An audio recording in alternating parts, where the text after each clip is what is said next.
My journey didn't go exactly to plan, which was actually a huge advantage to me. After a conversation, I ended up being part of a creative movement I didn't even know was happening. At first I thought it might be hard to find enough to talk about in Aberdeen, but I was very wrong and couldn't document everything I experienced on my journey. Aberdeen hasn't got a hugely positive image. Its isolated location and poor climate makes it a difficult place to live at times. Known as the Granite City, the built landscape, dominated by a sea of grey buildings, seems to have an overall negative effect on people's outlook.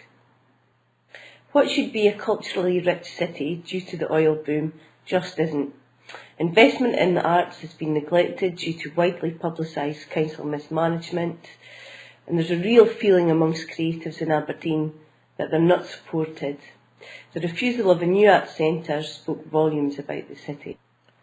But if you look hard enough, as with any city, there are a number of initiatives, groups and individuals working hard to foster interest and engagement in the creative industries. The most important part of any creative landscape is the people and their activities and interactions. The people in this slide are some of the members of my direct creative network, and I've collaborated with them all at various times.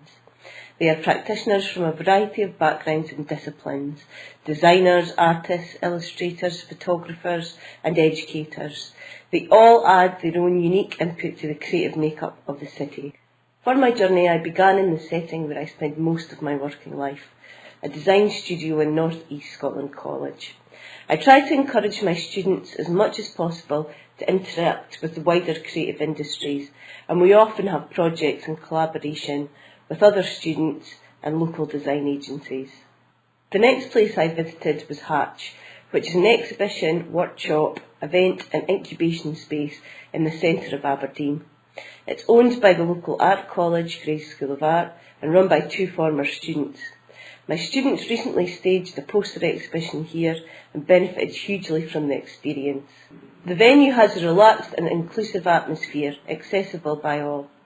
There's a real need for these type of flexible spaces. Not only is it a blank canvas to show work on a temporary basis, but its more informal approach welcomes people who may shy away from more traditional galleries and venues. Next, I visited Peacock Visual Arts, a gallery space, printing workshop and studio. I screen print here and also occasionally teach my students the process in workshops. I believe keeping traditional art practices alive is hugely important and seriously under-championed in Aberdeen, Scotland and the UK. I also visited design studio Forum. This is run by my friend and former student Cameron Fraser. It's a full-service design agency with an emphasis on coding and digital work. We discussed how Aberdeen has a close creative network and there's a huge willingness to help others and collaborate. I then went on to Underdog, which is a nightclub owned by the brewery Brewdog. The venue hosts an eclectic mix of alternative creative events and activities and is a hub for local creatives to get together. I attend their Tuesday evening life drawing class, All the Young Nudes. They're a brilliant company for promoting new talent. During my walk, I spotted an artist beginning to sketch on a whitewashed door in the city centre. She explained she was a local illustrator painting a mural as part of the Artist Doors project, and we chatted about finding alternative venues for creativity. I decided to visit more of the painted doors of Aberdeen. The trail is concentrated in the city centre, but ventures down back alleys and side streets you wouldn't usually have a need to access. I love the interactive aspect of this project and how it allows you to explore the city on another level. The initiative was started to add colour to the city and has grown and grown in the past few months. This project reminded me of a scheme I was involved with last year called Play Me I'm Yours. Pianos were donated by members of the public and decorated by artists, designers and students. My students loved seeing their artwork in full public view, and it taught them that art has no boundaries in regards to format. The artist I met also told me about a street art festival which was happening in a few days' time. New Art is a council initiative which will see local, national and international artists create artworks of various mediums and scales across the city. As the work would be in progress, I decided to take another walk in a few days' time. This is a fantastic opportunity for Aberdeen to encourage engagement with alternative creative mediums and include all members of society. There was a real buzz around the city with workshops, talks, events, and many became involved with the festival mantra to reclaim the streets of Aberdeen. The festival is designed as not only a one-off event, but a starting point to encourage others to carry on and change the landscape of Aberdeen in similar ways.